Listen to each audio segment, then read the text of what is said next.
So Joseph, our main protagonist, stands before the most powerful person in Mitzrayim, in Egypt, perhaps the most powerful person in the world, Pharaoh, Paro.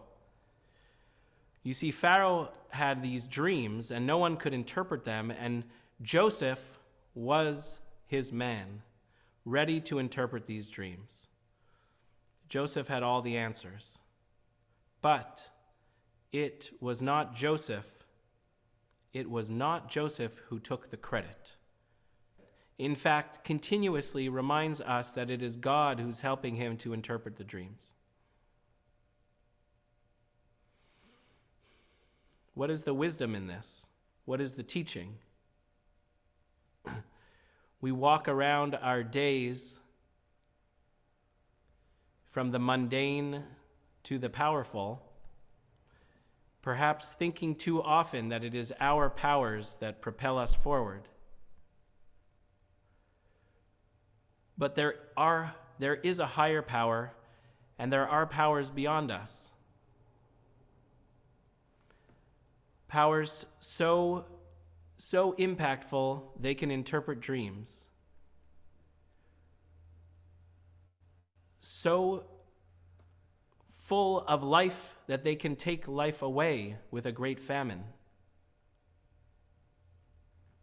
To see the meaning, as Joseph interpreted meaningfully the words of Pharaoh's dream, to see the meaning in our own lives, the higher power that is there, the higher power that necessarily humbles us, where we are not in charge fully.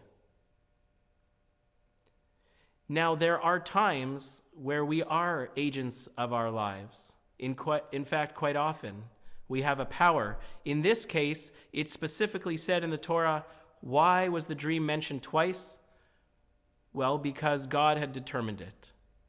And sometimes, like a nor'easter spreading through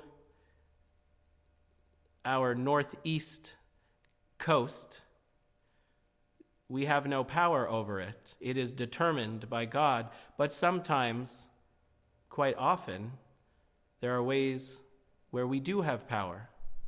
And we are meant to partner, as Joseph partnered with God in interpreting Pharaoh's dream, to partner with God. And so we hold that balance. We hold that balance after these miraculous days of Chanukah, a story of both the miracle of the oil that was God-given and the miracle of the Maccabees standing up in their own personal agency to fight the injustice. Some things in our hands, some things in God's hands.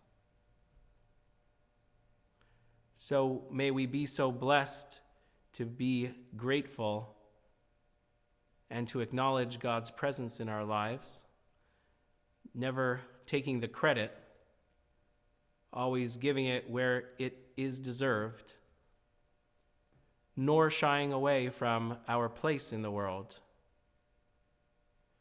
our own personal agency. So may we be so blessed. Shabbat Shalom.